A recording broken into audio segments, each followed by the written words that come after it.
کرے، ہم پہل نہیں کرنا چاہتے، اگر آپ پہل نہیں کرنا چاہتے پھر ہمیں اجازت دے دیں ہم پہل کریں۔ حضرت موسیٰ علیہ السلام کا جواب قال بل القوا، حضرت موسیٰ علیہ السلام نے فرمایا میں پہل نہیں کروں گا، تم پہل کرو۔ رسیاں زمین پر ڈالنی ہے، رسیاں زمین پر پہلے تم ڈالو، ڈنڈے زمین پر پھینکنے ہیں، پہلے تم ڈنڈے زمین پر پھینکو۔ اب سوال یہ پیدا ہوتا ہے، دورہ تفسیر کا جملہ سنانے لگا ہوں، حضرت موسیٰ علیہ السلام کو دعوت بھی جادوگروں نے دی آپ پہل کریں، حضرت موسیٰ علیہ السلام نے پہل نہیں کی، وجہ کیا ہے؟ وجہ پر غور کیجئے۔ حضرت موسیٰ علیہ السلام پہل نہیں کرنا چاہتے، پہل تم کرو، ڈنڈے ڈالنے ہیں ڈالو، رسیاں زمین پر ڈالنی ہے ڈالو، میں ابتدا نہیں کروں گا۔ وجہ کیا ہے؟ اللہ کریم کی کروڑوں رحمتیں ہوں، مفسرین کرام رحمہم اللہ پر اس مقام پر مفسرین نے جملہ لکھا، حضرت موسیٰ علیہ السلام اس لیے پہل نہیں کرنا چاہتے تھے کہ ابھی تک حضرت موسیٰ علیہ السلام کے پاس اللہ کی وحی نہیں آئی تھی۔ پیغمبر تو وحی کا پابند ہوتا ہے، اللہ کا حکم نہیں آیا تھا، اور رب العالمین کی طرف سے ڈنڈا زمین پر پھینکنے کی اجازت نہیں ملی تھی۔ اللہ کی وحی آ چکی ہوتی، حضرت موسیٰ علیہ السلام پہل کرتے، اللہ کا ہر پیغمبر اللہ کے حکم اور وحی کا پابند ہوا کرتا ہے۔ حضرت موسیٰ علیہ السلام نے فرمایا بل القوا، میں پہل نہیں کرنا چاہتا، تم پہل کرو۔ قرآن پاک کے الفاظ یہ ہیں فَإِذَا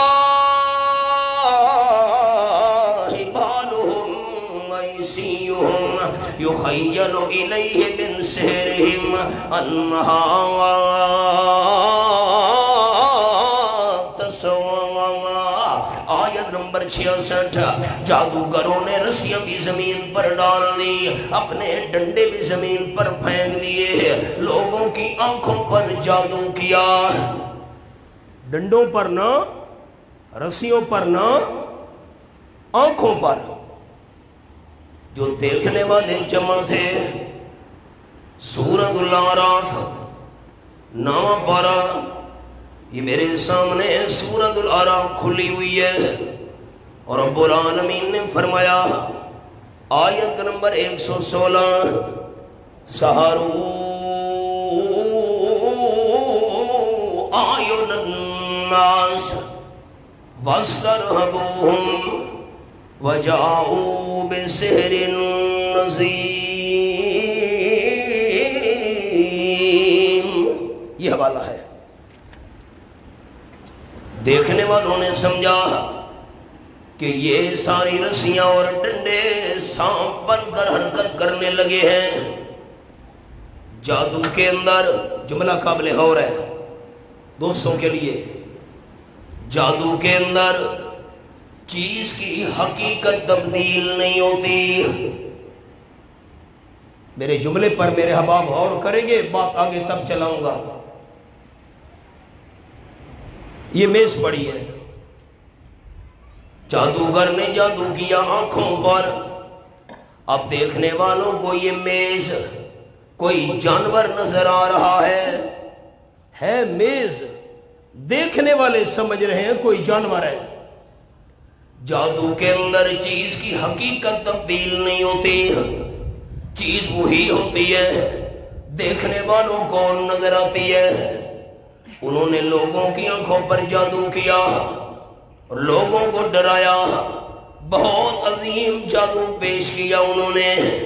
قرآن پاک کے الفاظ، اللہ تیرے سمجھانے کے انداز پہ قربان جاؤں، یُخَیَّلُ إِلَيْهِ مِن سِحْرِهِمْ أَنَّهَا تَسْعَىٰ۔ حضرت موسیٰ علیہ السلام کو بھی خیال ہونے لگا کہ یہ ساری رسیاں، سارے ڈنڈے سانپ بن کر حرکت کر رہے ہیں۔ قرآن پاک کے الفاظ یہ ہیں فَأَوْجَسَ فِي نَفْسِهِ خیفۃ موسیٰ، یہ انگلی میں نے رکھی ہوئی قرآن پاک کی آیت پر، حضرت موسیٰ علیہ السلام دل میں ڈر گئے۔ اللہ، سارا میدان سانپوں سے بھر گیا۔ اب 70,000 جادوگر ہوں اور ہر ایک کے پاس ایک رسی اور ایک ڈنڈا ہو تو کتنی بڑی تعداد۔ موسیٰ علیہ السلام دل میں ڈرے، خوف محسوس کیا، خیال ہونے لگا قوت متخیلہ متاثر ہو گئی۔ اللہ، سانپ ہی سانپ اور دوڑ رہے ہیں۔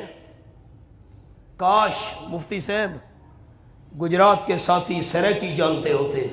میں سریکی کا جملہ سنانا چاہتا ہوں، اجازت ہے حافظ صاحب؟ سریکی کا جملہ، میری زبان پنجابی نہیں ہے، سریکی ہے، لیکن جملہ میں نے سنانا ہے۔ اب سریکی کا جملہ سنیے۔ موسیٰ علیہ السلام دل میں ڈر گئے، خوف محسوس کرنے لگے۔ قرآن پاک کے الفاظ، قُلْنَا لَا تَخَفْ، سریکی کا جملہ، رب کائنات نے فرمایا میں نے کلیم ڈرن دی کوئی ضرورت نہیں، ڈرے تا او جدے سائیں کوئی نہ ہوئن۔ یہ سریکی ہے، ڈرے تو وہ جس کے وارث کوئی نہ ہو۔ میرے کلیم آپ کیوں ڈر رہے ہیں جب میں اللہ سچا وارث موجود ہوں؟ جیدی کانڈ تے اللہ ہوئے تائیدہ کرنا اللہ، انہوں ڈرن دی کیڑی ضرورت ہے؟ اِنَّكَ أَنْتَ الْأَعْلَىٰ، آپ ہی غالب رہیں گے۔ اللہ، سارا میدان سانپوں سے بھرا ہوا ہے، حرکت کر رہے ہیں، نظر آ رہا ہے ہمیں۔ اور رب العالمین نے فرمایا وَأَلْقِ مَا فِي يَمِينِكَ، آپ کے دائیں ہاتھ کے اندر جو چیز ہے آپ بھی ڈال دیجئے زمین پر۔ اب اللہ کریم کی وحی آئی، موسیٰ علیہ السلام نے ڈنڈا زمین پر ڈالا، اور رب العالمین نے فرمایا تلقف ما صنعوا، میرے کلیم جب آپ ڈالیں گے میں اللہ کریم بے جان ڈنڈے کو جیتا جاگتا اژدہا بنا دوں گا۔ اللہ کریم کی قدرت بے جان کو جاندار بنائے، جاندار کو بے جان بنائے، بے جان سے جاندار نکالے، جاندار میں سے بے جان نکالے۔ تیسرا پارہ، سورت کا نام سورت آل عمران، فرمایا قُلِ اللہم مالک الملک تؤتی الملک من تشاء وتنزع الملک ممن تشاء وتعز من تشاء وتذل من تشاء بیدک الخیر انک علی کل شیء قدیر تولج اللیل فی النہار وتولج النہار فی اللیل وتخرج الحی من المیت وتخرج المیت من الحی وترزق من تشاء بغیر حساب۔ یہ قرآن ہے، آیت نمبر 26 اور 27۔ تو شام کو گدا کر دے، گدا کو بادشاہ کر دے، اشارہ تیرا کافی ہے گھٹانے اور بڑھانے میں۔ عزت کے تاج پہنائے، ذلت کے گڑھے میں ڈال دے، ساری خیر رب العالمین کے قبضے میں ہے، ہر چیز پہ قدرت کاملہ رکھنے والا بھی صرف اللہ ہے۔ رات کے کچھ حصے کو دن میں داخل کر کے گرمیوں میں دن کو لمبا کرنے والا اللہ، اور دن کے کچھ حصے کو رات میں داخل کر کے سردیوں میں رات کو لمبا کرنے والا اللہ، بے جان میں سے جاندار نکالنے والا اللہ، جاندار میں سے بے جان نکالنے والا اللہ، زندہ مرغی میں سے مردہ انڈا نکالنے والا اللہ، مردہ انڈے میں سے جاندار چوزا نکالنے والا اللہ، آزر کے گھر میں حضرت ابراہیم پیدا کرنے والا اللہ، حضرت نوح علیہ السلام کے گھر میں کنعان نامی بیٹا پیدا کرنے والا اللہ، رب العالمین کی حکمت وَتَرْزُقُ مَن تَشَاءُ بِغَيْرِ حساب قرآن ہے۔ ثنا کو پتا پتا ہے خدایا دم بدم تیرا، زمین و آسمان تیرے ہے موجود و عدم تیرا، جو دنیا میں تیرا کھا کر تیرے شکوے کریں یا رب، تعجب ہے کہ ان پر بھی رہے لطف و کرم تیرا۔ بے جان ڈنڈا نیچے ڈالنے کی دیر تھی، اللہ نے جیتا جاگتا سام بنا دیا۔ اب جبلہ قابل غور، ان کی رسیاں پڑی ہیں، ڈنڈے پڑے ہیں، دیکھنے والوں کو سانپ نظر آ رہے ہیں، اور حضرت موسیٰ علیہ السلام کا ڈنڈا تو اللہ نے سچ مجھ کا سانپ بنا دیا۔ چکر میں نے منہ میں ڈالا، اس کو باریک کروں گا، چباؤں گا، پھر نیچے جائے گا، یہ تو کھانا ہے نا، اور نگلنا، ہاں سب کچھ اندر گیا۔ اگر ایشدہ جملہ قابل ہو رہا ہے، تنکف اگر ایدہ وہ سانپ رسیاں اور لاٹھیاں کھانا شروع کرتا، دیر لگ جاتی، کھانا پھر باریک کرنا، چبانا نہ اللہ کی مرضی یہ تھی یہ چکر لگاتا جائے، نکلتا جائے۔ کیوں؟ کھانے میں دیر لگ جاتی، نکلنے میں لکڑ ہضم، پتھر ہضم، حیدری پھکی، قید آباد، سب کچھ گیا، ہر شے اندر۔ او چکر لگاتا گیا، میدان صاف ہوتا گیا۔ رب العالمین کی مرضی یہ تھی کہ وہ اژدہا ساری رسیوں لاٹھیوں کو نگل لے، دیر نہ لگے۔ حق اور باطل میں امتیاز کرنا ہے، حق اور باطل میں فرق کرنا ہے، دیر نہیں لگنی چاہیے۔ جادوگر دیکھ رہے ہیں، اللہ سارا میدان صاف۔ قرآن پاک کے الفاظ سبق پر پہنچنا چاہتا ہوں۔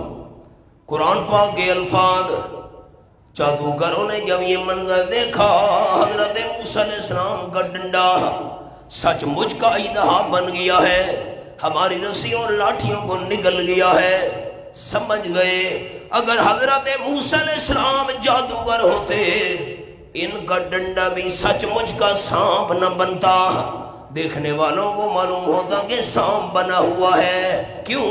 جادو میں چیز کی حقیقت تبدیل نہیں ہوتی، یہ جو حقیقت تبدیل ہو چکی ہے، سچ مجھ کا اژدہا بن کر ہماری رسیوں لاٹھیوں کو نگل گیا ہے۔ جادوگر سمجھ گئے حضرت موسیٰ علیہ السلام جادوگر نہیں ہے، اللہ کا سچا پیغمبر ہے۔ بات سمجھ آئی؟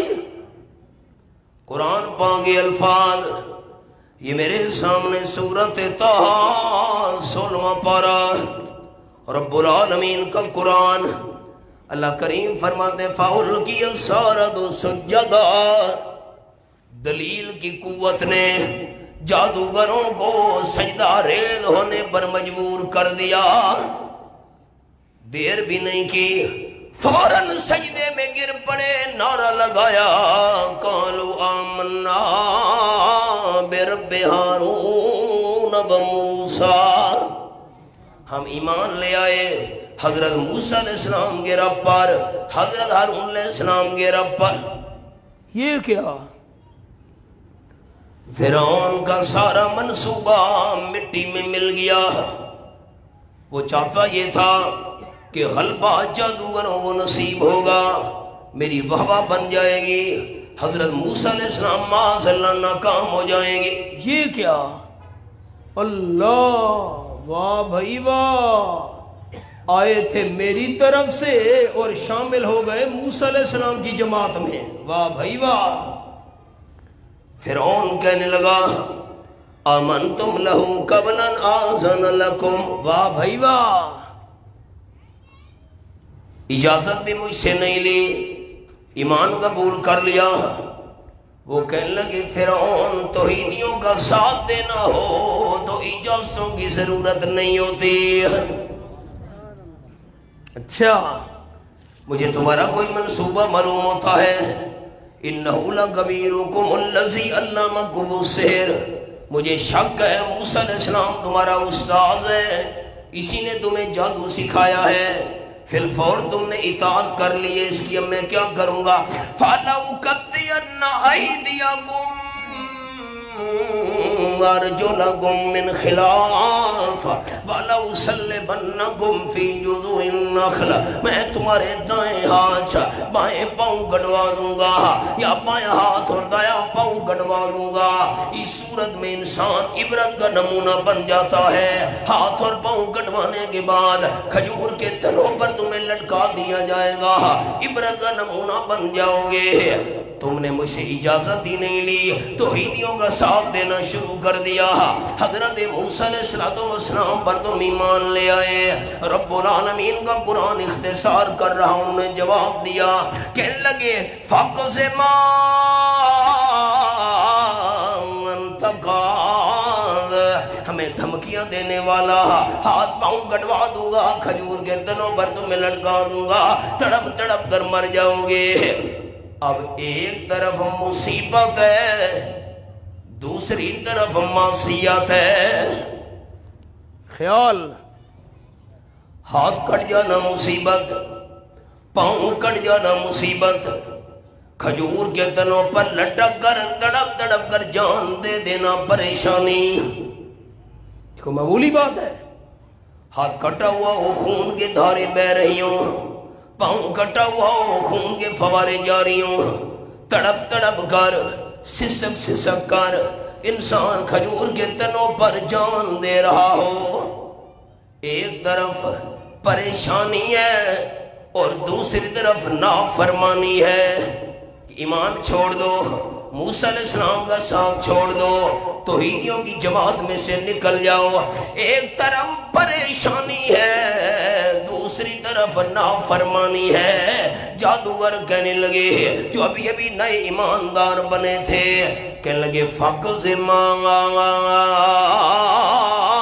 أَنْتَ قَالَ، ہمیں دھمکیاں دینے والا فرعون، ہاتھ پاؤں گڑوا کر کھجور کے تنوں پر لٹکا دوں گا۔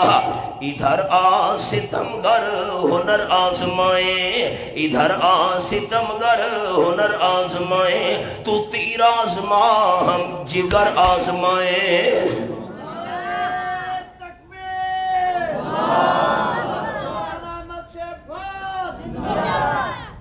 حضرت عبداللہ ابن عباس ترجمان القرآن، صحابہ کرام میں سے قرآن پاک کے بہت بڑے عالم، حضرت ابن عباس رضی اللہ عنہ فرماتے ہیں، فرعون نے ان کے ہاتھ پاؤں الٹی جانب سے کٹوا کر کھجور کے تنوں پر ان کو لٹکا دیا، تڑپ تڑپ کر جان دے دی۔ ایمان نہیں چھوڑا، توحید نہیں چھوڑی، موسیٰ علیہ السلام کی فرما برداری نہیں چھوڑی، حضرت موسیٰ علیہ السلام کا ساتھ نہیں چھوڑا۔ مسئلہ سمجھ آ گیا، ایک طرف مصیبت ہو، دوسری طرف معصیت ہو، اللہ کی نافرمانی، ایک طرف پریشانی ہو، دوسری طرف اللہ کی نافرمانی ہو۔ پریشانی اور مصیبت ایماندار بندہ برداشت کر لے، مصیبت اور پریشانی موحد برداشت کر لے، اللہ کی نافرمانی اور معصیت اختیار نہ کرے۔ جو ہوں فرعون میں ان کو خدا کہہ دوں یہ مشکل ہے۔ ہاں نہ میں اونچا جواب تو دے دے، میں آپ کے لئے دعا کروں گا۔ فرعون بھی خدا بن سکتا ہے؟ اونچا اونچا، فرعون بھی خدا بن سکتا ہے؟ جو ہوں فرعون میں ان کو خدا کہہ دوں یہ مشکل ہے۔ جو ہوں دجال، جھوٹے بے ایمان، جو ہوں دجال، ان کو انبیاء کہہ دوں یہ مشکل ہے جو طوفان کی خبر سن کر لرزتے ہوں کنارے پر. طوفان سمندر کے اندر ہے اور یہ کنارے پر کھڑا ہو کر کانپ رہا ہے. واہ بھائی واہ. جو طوفان کی خبر سن کر لرزتے ہوں کنارے پر میں سے بزدلوں کو رہنما کہہ دوں یہ مشکل ہے. خدا مشکل میں خود مشکل کشا ہے اپنے بندوں کا. اللہ کا نام کون اونچا لے گا؟ میں اس کے لیے بھی دعا کرتا ہوں اللہ اسے رحمت اور فضل سے مالا مال کر دے. لیکن دونوں ہاتھ اٹھا کر مشکل کشا صرف کون ہے؟ دونوں ہاتھ اٹھا کر مشکل کشا صرف کون ہے؟ حاجت روا صرف کون ہے؟ شادولہ کی سرزمین اور آواز نیچے نہیں کرنا. مشکل کشا صرف کون ہے؟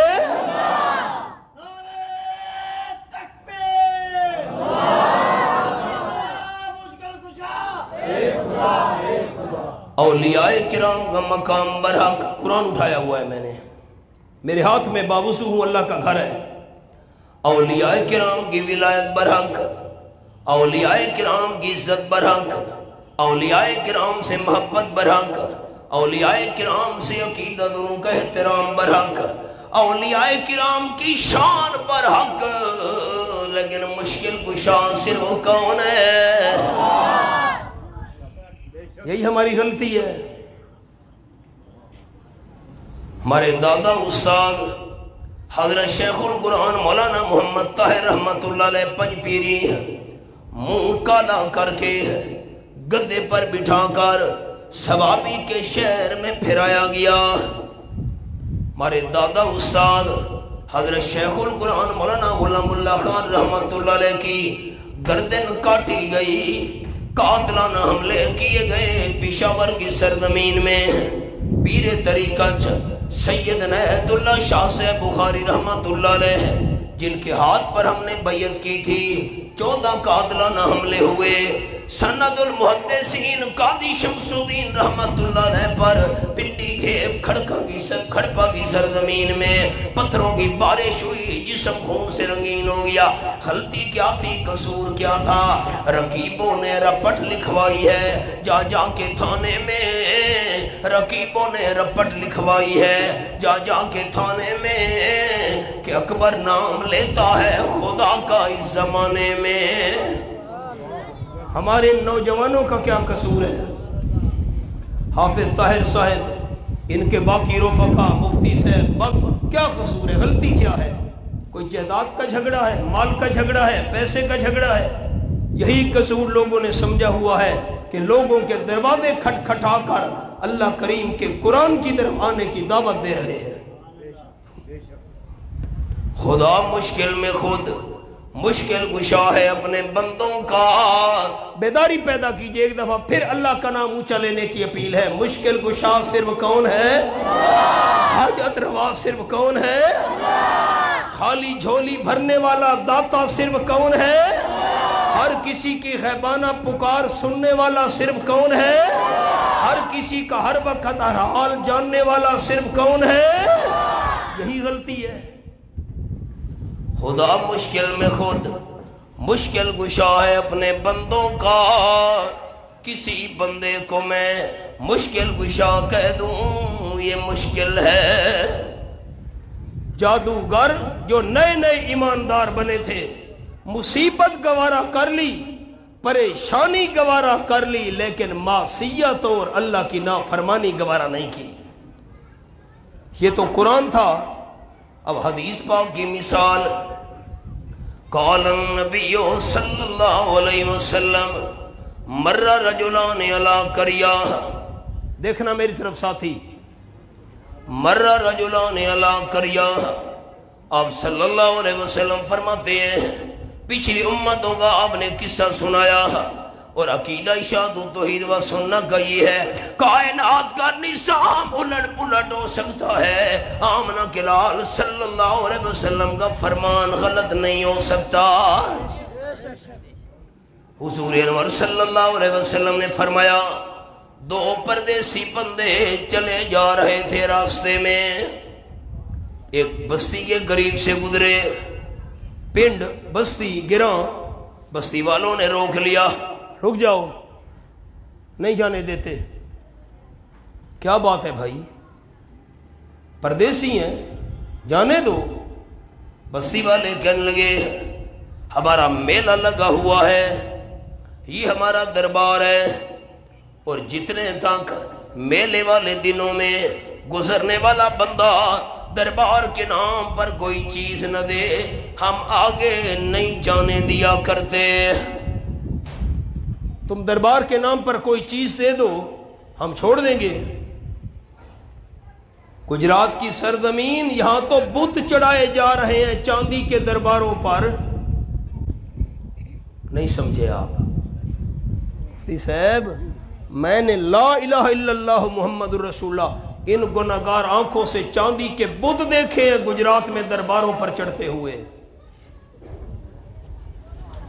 کوئی سہ نیچی گل لئیے دوستان دے، چاندی کے بت فروخت ہو رہے تھے، ہم حیران ہو گئے۔ حضرت شاہ دولہ کے دربار کے بعد یہ کیا چاندی کے بت، ہائے ہائے، دربار پر چڑھانے کے لیے۔ میں غلط کہہ رہا ہوں؟ نہیں ہے، دیکھے میں نے، ہائے ہائے، نہیں جانے دیتے۔ کیا کریں؟ بستی والوں نے کہا دربار کے نام پر کوئی چیز دے دو۔ آپ صلی اللہ علیہ وسلم فرماتے ایک بندے نے کہا لیس عندی شیئن، میرے پاس کوئی چیز نہیں ہے، مجھے جانے دو۔ بستی والوں نے کہا قریب ولو ذبابا، ایک مکھی پکڑ کر دربار کے نام پر دے دے ہم تیری جان چھوڑ دیں گے۔ اس بندے نے جان بچانے کے لیے مکھی پکڑی۔ مکھی کی کیا قیمت ہے؟ مکھی پکڑی، مار کر دربار کے نام پر نظر و نیاز دے دی۔ فخلو سبیلا، بستی والوں نے چھوڑ دیا تو چلا جا۔ دوسرے بندے کو کہا تو بھی مکھی پکڑ کر دے دے ہم تجھے بھی چھوڑ دیں گے، اگر ایک مکھی بھی تو نے دربار کے نام پر نہ دی ہم تیری جان کے ٹکڑے کر دیں گے۔ اب ایک طرف قتل ہونے والی مصیبت ہے، دوسری طرف معصیت ہے، ایک طرف جان کے ٹکڑے ہونے والی پریشانی ہے اور دوسری طرف شرک کرنے والی نافرمانی ہے۔ اس بندے نے کہا جان کے ٹکڑے کروا دوں گا، ایک مکھی بھی اللہ کے بغیر کسی کے نام پر نہیں دوں گا۔ ایسے موقع پر بندہ مصیبت اختیار کر لے، معصیت اختیار نہ کرے، پریشانی پسند کر لے، اللہ کی نافرمانی پسند نہ کرے۔ ایک طرف قتل ہے، دوسری طرف ایمان ہے۔ اس بندے نے کہا سوال ہی پیدا نہیں ہوتا۔ آپ صلی اللہ علیہ وسلم فرماتے ہیں بستی والوں نے قتل ہو بندے کو قتل کر دیا۔ پہلا بندہ جو مکھی دے کر دربار کے نام پر جان بچا کر نکل گیا تھا، آخر ایک دن تو موت آنی تھی۔ جب بندے پر موت آئی دخل النار، آپ صلی اللہ علیہ وسلم نے فرمایا شرک پر موت آئی ہمیشہ کے لیے جہنم میں داخل ہو گیا۔ اور جس بندے نے مصیبت برداشت کر لی، پریشانی برداشت کر لی، جان کے ٹکڑے کروا دیے، لیکن اللہ کی نافرمانی نہیں کی، لیکن معصیت اختیار نہیں کی، شرک اختیار نہیں کیا، قتل ہونے کے بعد داخل الجنہ، ہمیشہ کے لیے جنت کا وارث بن گیا۔ میں نے حضرت شیخ القرآن رحمت اللہ علیہ کی بات سے اپنی گفتگو کا آغاز کیا تھا۔ ایک طرف مصیبت ہے، ایک طرف معصیت ہے، جیل، قید، قید تنہائی، پریشانیاں، یہ تمام تکلیفیں اہل توحید برداشت کر سکتے ہیں، لیکن اللہ کی شرک والی نافرمانی کرنے کے لیے تیار۔ اللہ استقامت عطا فرمائے۔ ربنا تقبل منا انک انت السمیع العلیم وتب علینا انک انت التواب الرحیم۔ تمام اشاعت التوحید و سنہ کے نوجوان ورکرز جو حافظ طاہر شہزاد صاحب ہمارے بھائی کی قیادت میں محنت اور کوشش کر رہے ہیں توحید و سنت کی اشاعت کے لیے، ان کے لیے دعا کرتا ہوں رب العالمین ان کی یہ محنت اور کوشش قبول فرما کر آخرت کی بخشش اور نجات کا ذریعہ بنائے۔ اللہ استقامت نصیب فرمائے۔ ربنا تقبل منا انک انت السمیع العلیم وتب علینا انک انت التواب الرحیم۔ حیات باقی، ملاقات باقی انشاءاللہ. آخر دعوانا ان الحمدللہ.